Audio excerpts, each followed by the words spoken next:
Buenos días. Vamos a hacer hoy una clase sobre la Revolución Francesa y el pensamiento liberal. Para esto hace falta que tengan en cuenta por lo menos dos cosas importantes. En primer lugar, que en el marco de nuestro programa, Revolución Francesa, es interesante tenerla clara como proceso histórico general, como lo que aportó al pensamiento y a la convivencia política del mundo occidental como herencia. No hace falta que se aprendan los periodos de la Revolución Francesa, qué significó cada periodo, quiénes fueron los personajes fundamentales de cada periodo. Solo importa que veamos cuál es el sentido que el proceso histórico de la Revolución Francesa configuró en sí mismo, en el contexto europeo de ese momento, y qué iba a significar eso en el mundo futuro y sobre todo también en el mundo transatlántico.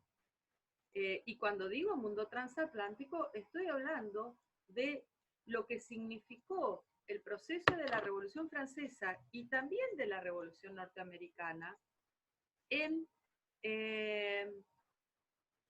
lo que en lo que serían todas las revoluciones por la independencia del mundo español, de las colonias españolas, entre las cuales está nuestra propia revolución de 1810.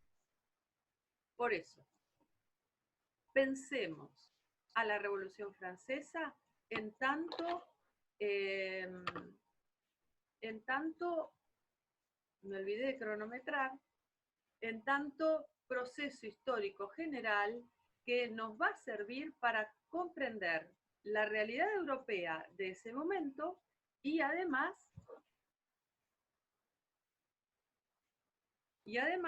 la influencia que eso puede haber tenido en procesos revolucionarios que fueron centrales para las independencias latinoamericanas, entre las cuales está la nuestra.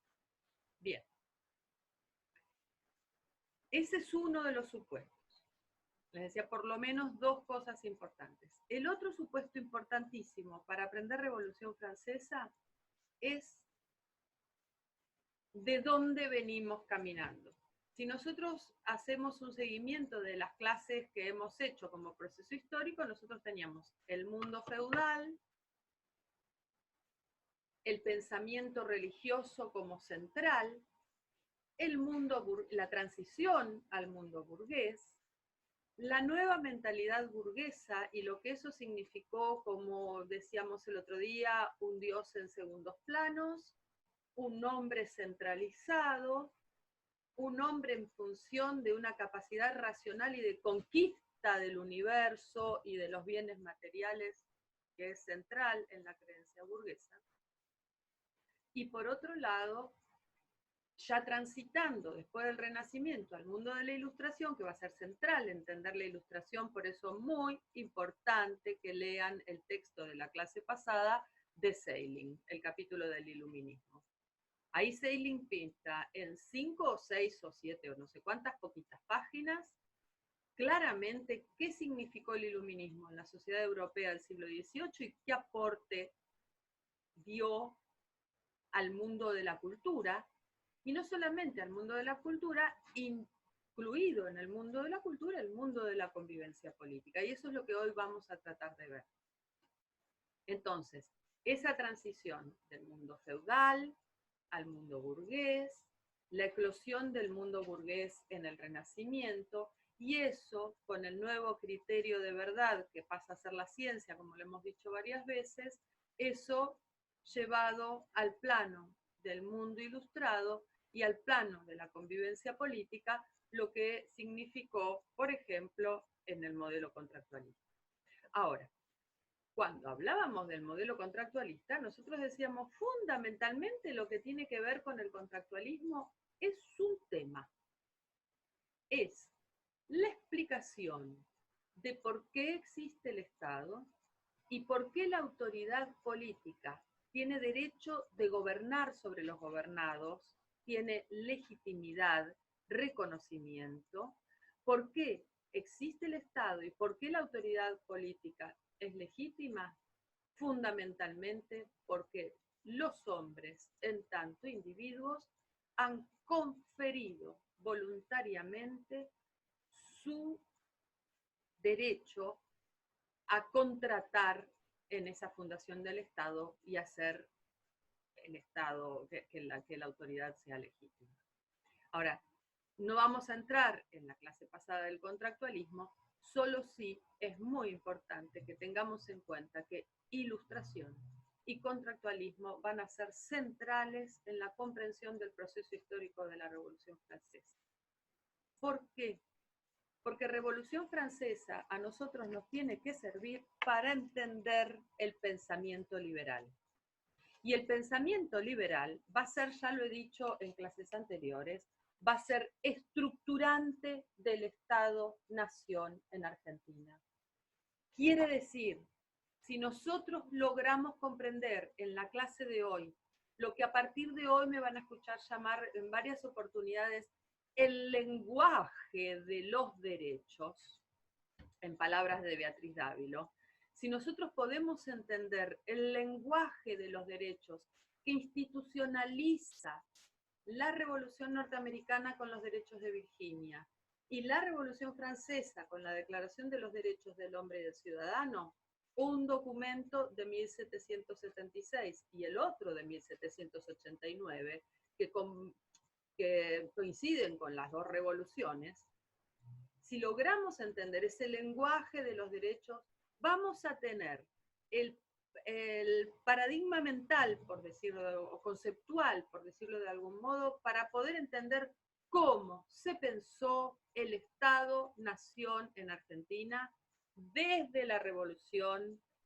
y por lo menos, les diría, hasta el año 30, cuando empezó a haber con el movimiento del fascismo que no fue, del autoritarismo del presidente del primer golpe de Estado en el 30, y después con el peronismo, que se empieza a pensar en otro modo de constitución del Estado, que es el constitucionalismo social, pero hasta el 30 no hubo una forma de poner en entredicho con resultados institucionales en la historia argentina, ¿no? Sí, como discursos impugnatorios o como prácticas impugnatorias, pero hasta el 30 no hubo ni una intención desde el poder político de poner fin a esto que se llamará el constitucionalismo moderno, basado en el pensamiento liberal.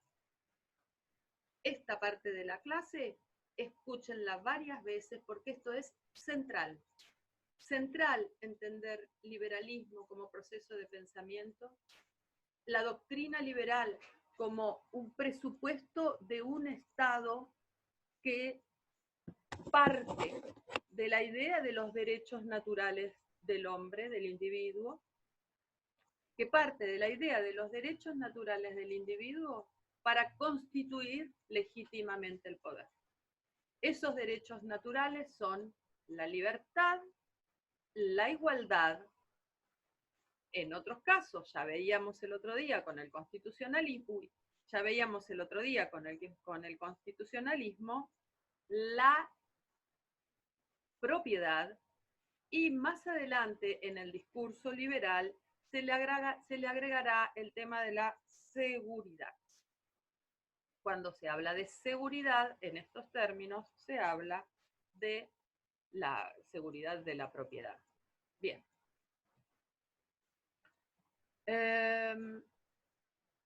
Quiere decir, Revolución Francesa, nosotros la entenderemos en un proceso de larga duración, como decimos en historia, en un proceso de larga duración que viene, por supuesto, desde los orígenes del mundo burgués, del pensamiento que significó el mundo burgués para el mundo occidental, y de la impugnación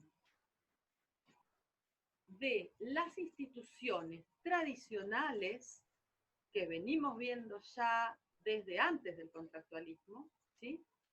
Pero desde la impugnación de las instituciones tradicionales y del modelo de la tradición como autoridad. Esto en tiempos del iluminismo sería, les decía recién que revisen, sería central para todas las instituciones. No solamente el criterio de verdad va a estar basado en la ciencia, y esa ciencia va a ser el modelo,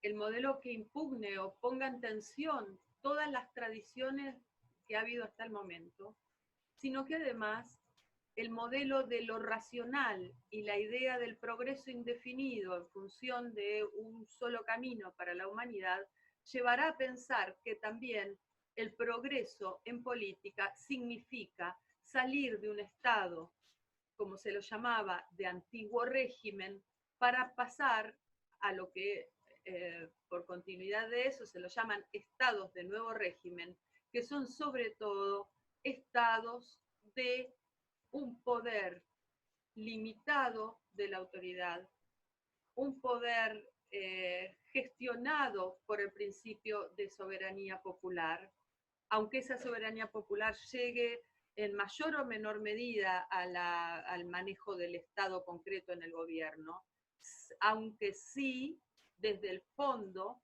está pensado el Estado liberal como un Estado limitado en su poder y sus funciones.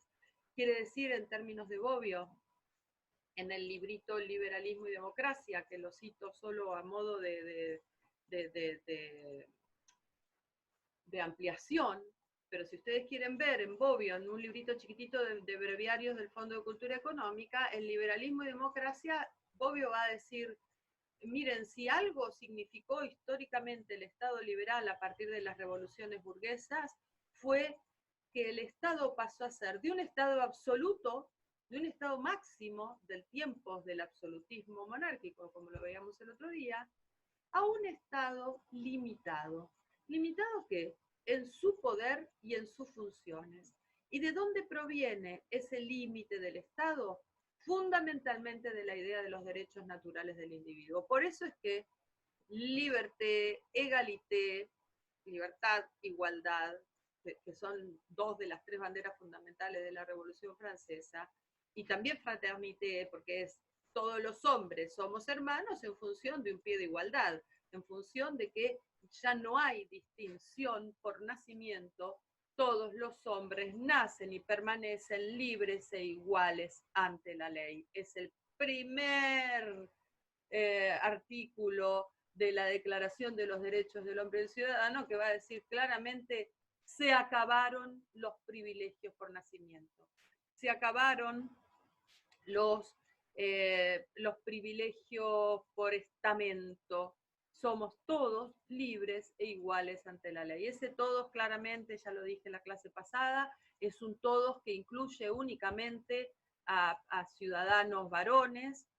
Si hay algo que va a entrar en la historia de ese momento y que no se conoció por mucho tiempo, fue una represión a las mujeres porque en tiempo, creo que 2 años después que la declaración, o un poco después que la revolución diera la declaración del hombre de ciudadano, un movimiento de mujeres dio a conocer la declaración de los derechos de las mujeres y las ciudadanas, porque lo que se entiende en este momento histórico es que el individuo es varón y que las mujeres forman parte de otro plano que es distinto que el plano de la política. Esto sería recién una discusión de la inclusión de las mujeres en la política que no se daría hasta las sufragistas inglesas de principios, fines del siglo XIX y principios del siglo XX. Miren si falta todavía para caminar este trecho. Les decía, el Estado liberal es un Estado limitado en poder y funciones. ¿Y de dónde va a provenir ese Estado liberal? Y bueno, de esos supuestos claros de que el hombre, ya lo veíamos con el de que el individuo surge y permanece libre e igual. Para eso pacta en algunos casos, y por eso era importantísimo pensar en el modelo contractualista, pero si no, tenemos que pensar que el Estado liberal surgió históricamente desde una continua, progresiva erosión que había del poder absoluto del rey, con una ruptura revolucionaria que ya venía, el otro día citamos a Locke como el teórico de la primera revolución burguesa, de la primera monarquía limitada por un parlamento, ¿sí? Era la autoridad del rey y el absolutismo no se vieron corroídos por la toma de la Bastilla solamente el 14 de julio de 1789, no. Esto venía siendo una progresiva, les decía, y una continua erosión del poder del rey y también un crecimiento continuo de esta ruptura revolucionaria que daría por resultado la Revolución Francesa. Ahora, si pensamos en la Revolución Francesa como movimiento histórico, lo que importa es que lo pensemos justamente en estos términos como los estoy introduciendo ya casi en estos 15 minutos de clase. Es una ruptura revolucionaria en tanto pone de manifiesto que el Estado estará limitado y que el poder de los gobernantes estará limitado. ¿En función de qué? De esos derechos,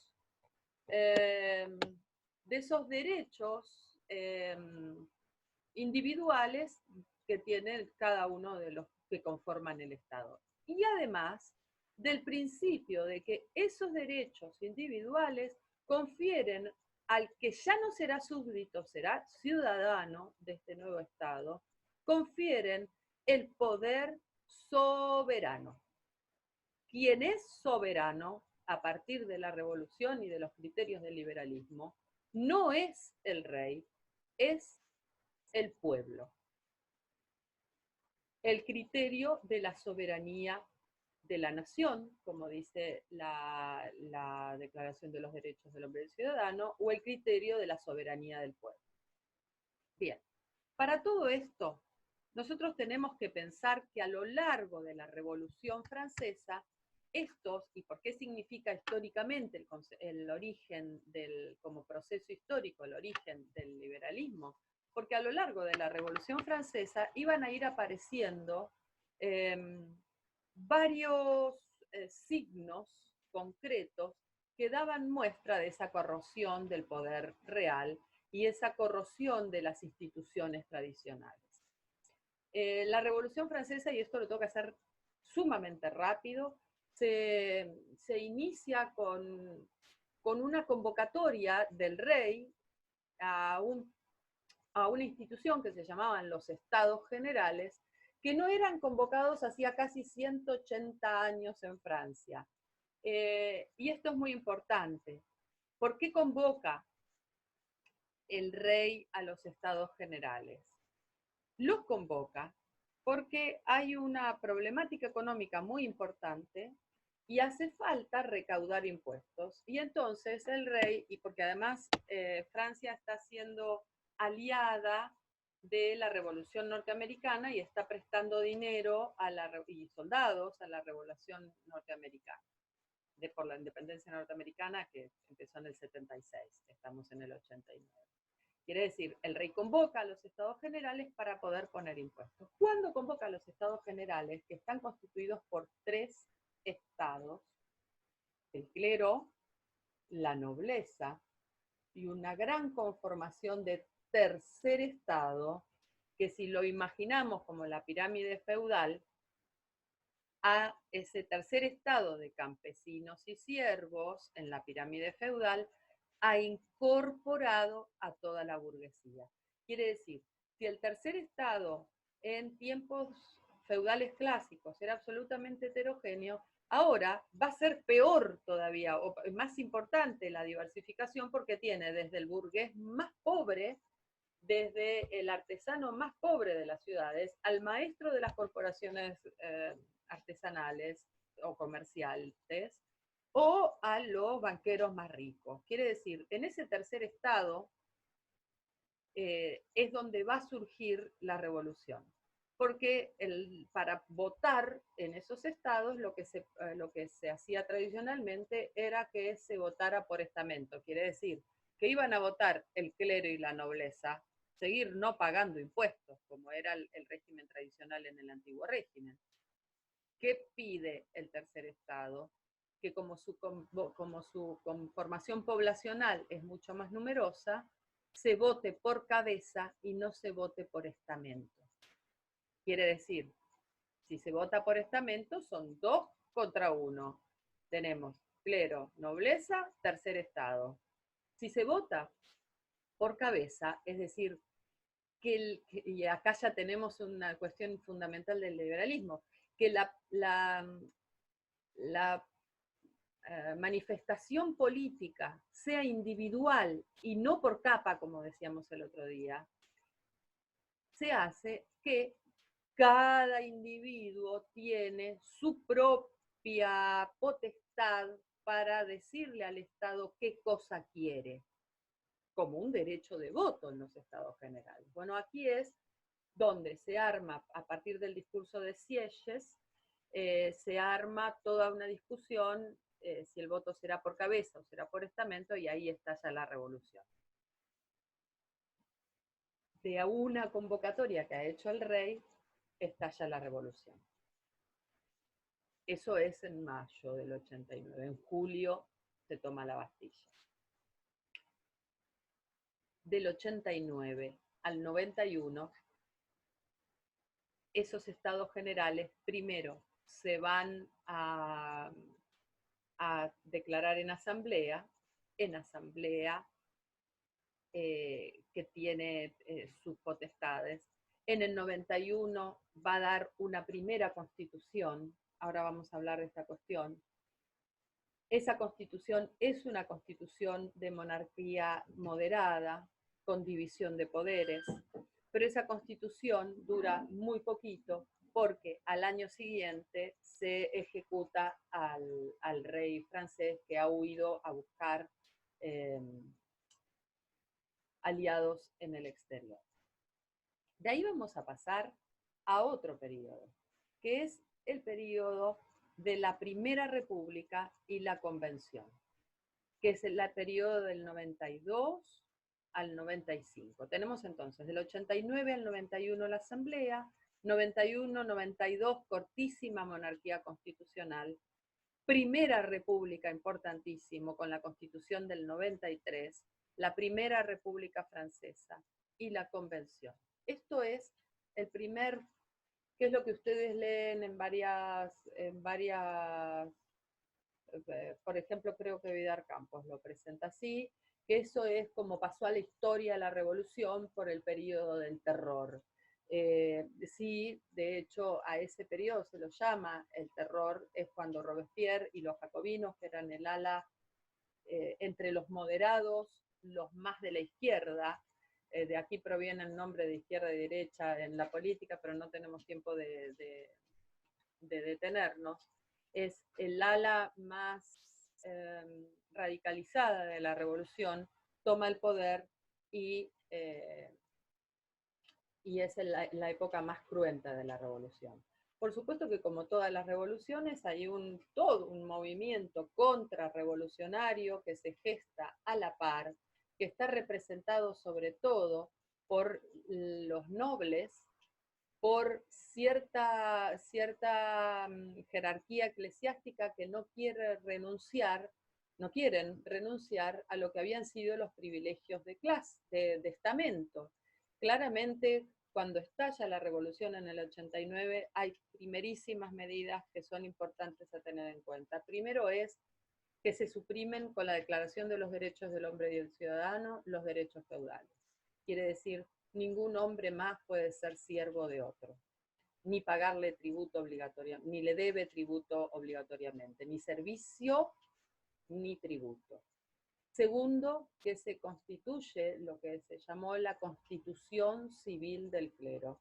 Por esta medida revolucionaria, las propiedades de la Iglesia pasaban a ser del Estado francés.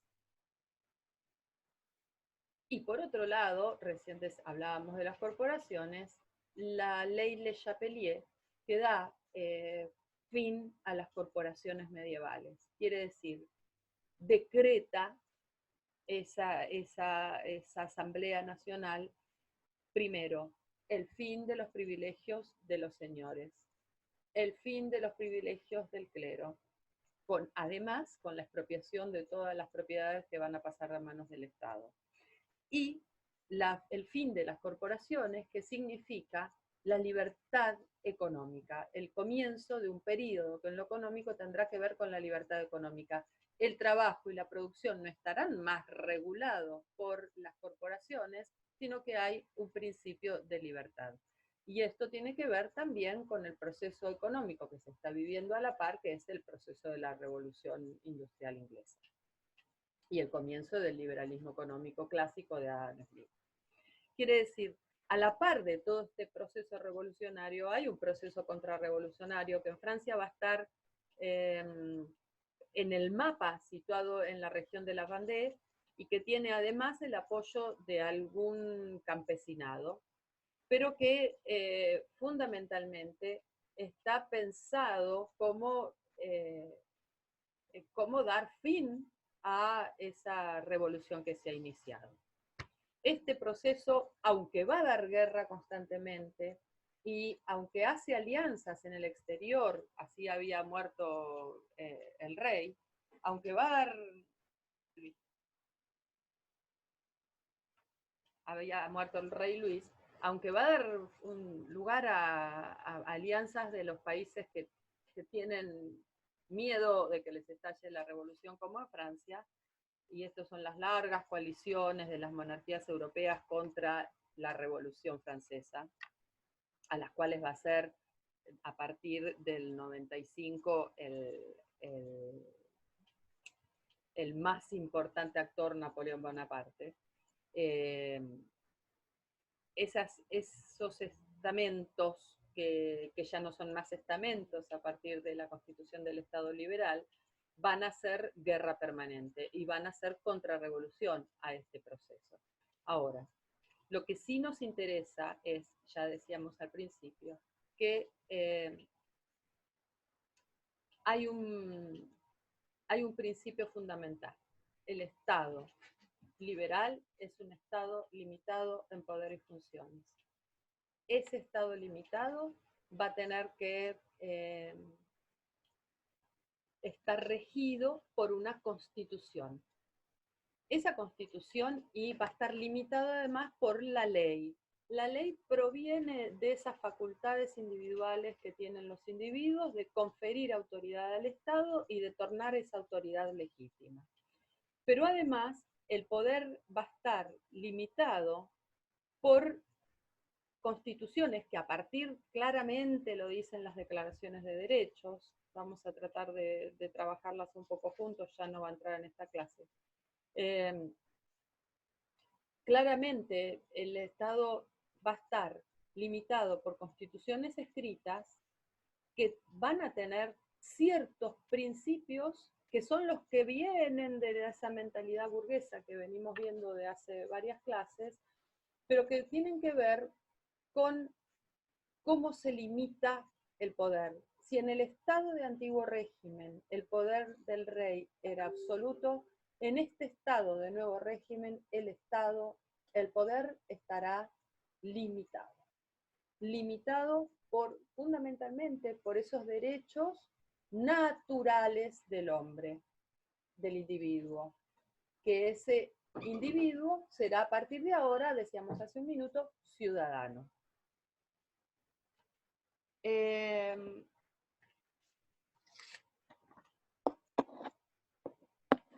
Quiere decir, si pensamos el Estado liberal como un Estado limitado, tenemos que pensarlo limitado ¿por qué concretamente?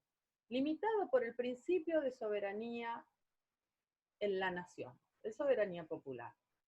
Ya no es más soberano el rey, es soberano el individuo, en un Estado por contrato el pueblo. El otro día decíamos con Rousseau, la que es soberana es la voluntad general. Y ese estado limitado va a derivar en algunas cuestiones muy importantes. Pensar, y que además históricamente tuvieron como derroteros complicados. ¿Por qué digo esto? Porque si nosotros pensamos que la Revolución Francesa desembocó en el consulado y el imperio napoleónico, no entendemos cómo de una revolución se conforma un emperador, Napoleón Bonaparte. Cómo de una revolución, por conquistas militares y por ganar guerras a esos reyes que estaban haciéndole la guerra a la Francia revolucionaria, lo que intenta Napoleón es, lo hace, conformar un imperio en contra del otro gran imperio europeo que es el imperio inglés. En ese contexto, por ejemplo, y abriendo un paréntesis, en ese contexto se va a dar la Revolución de Mayo aquí, porque en esa expansión napoleónica de las ideas revolucionarias, a partir de la Revolución, ya no hay una marcha atrás al principio de soberanía del pueblo, salvo cuando en 1815 el absolutismo tenga un cortísimo periodo de reinstalación en el poder hasta el 30. Pero eso, les digo, esos derechos de la revolución de la Declaración de los Derechos del Hombre y del Ciudadano y de la Declaración de los Derechos de Virginia ya no tienen marcha atrás en la política de ahí para adelante. O sea que a pesar de que Napoleón constituye un imperio, a pesar de que se salta los Pirineos y ocupa España para ocupar Portugal y que en función de eso se da acá la Revolución de Mayo de 1810, ese poder napoleónico ya está teñido de los principios liberales. Tenemos tiempo, así que lo vamos a ver en este momento. En función del tiempo de clase, yo voy a colgar en Pedco, voy a colgar la Declaración de los Derechos de Virginia y la Declaración de los Derechos del Hombre y del Ciudadano. Lo que importa, una es del 76 en la Revolución Norteamericana y la otra del 89 de la Revolución Francesa. Lo que importa es que ustedes trabajen comparativamente cuáles son esos derechos que van a ser parte del lenguaje de los derechos, desde el principio de la clase, del lenguaje de los derechos, que no es otra cosa que el pensamiento liberal. Mire, si quieren pueden ver una película o lo que encuentren de ella. La película se llama Danton, D-A-N-T-O-N. Danton es uno de los actores políticos de los principales partidos de la revolución, que no podemos entrar en detalles. Pero Danton, en esa película, que es una belleza, esa película empieza con un fulano, que después nos enteramos que es Danton en sus discusiones legislativas, pero es un burgués con un pibito parado en una tarima, que es su hijo. Es un burgués que, como quien enseña a un hijo a rezar un credo o a recitar el Corán o a aprender cosas fundamentales de la Torá, le está enseñando como si fuera un credo la Declaración de los Derechos del Hombre y del Ciudadano. Y esa imagen es central. Cada vez que pienso en esa imagen, de verdad se me pone la piel de gallina, porque, y esas cosas nos facilita el cine, como también la literatura, porque Ver a un padre enseñándole a rezar al niño de 6, 7 años la Declaración de los Derechos del Hombre y del Ciudadano es ponernos la imagen en la cabeza de que lo que importan son estos derechos. Y eso es lo que vamos a hacer, lo que nos queda el tiempo restante de esta clase. Vamos a revisar rapidito cuál es el credo liberal, cuáles son los principios liberales, cuál es el lenguaje de los derechos liberales que van a pasar a ser parte estructurante, lo dije al principio de la clase, de nuestra propia historia de conformación como Estado-Nación en Argentina.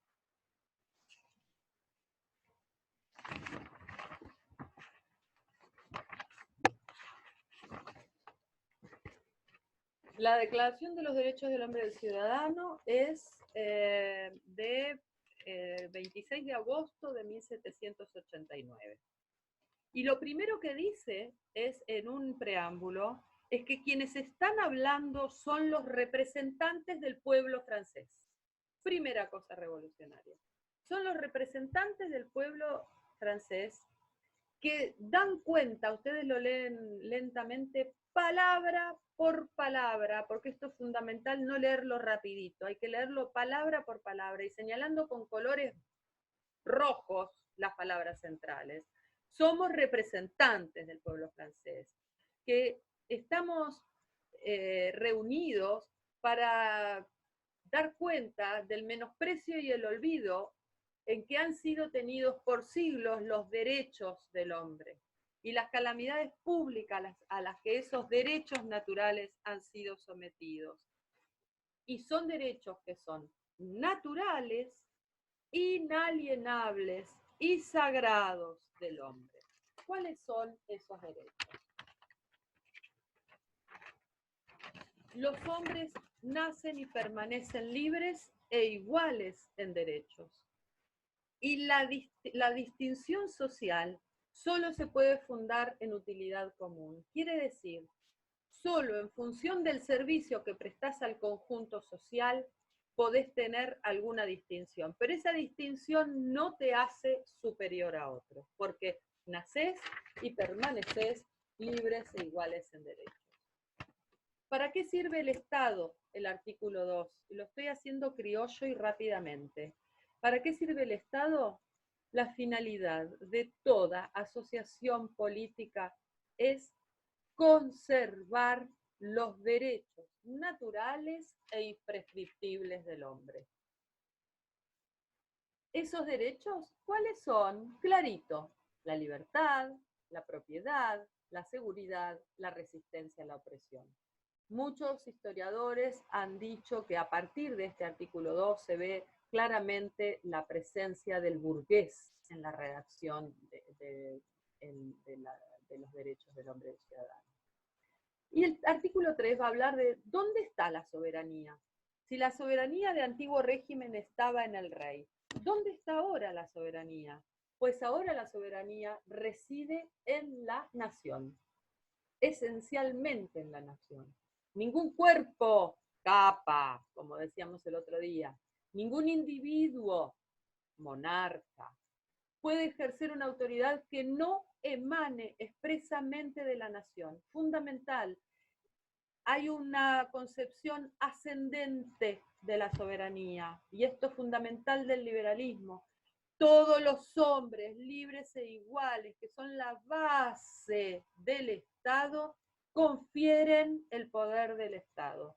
No hay soberanía que no emane esencial, expresamente de la nación.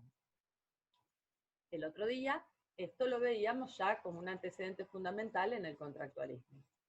¿Y qué es la libertad? Dice el artículo 4.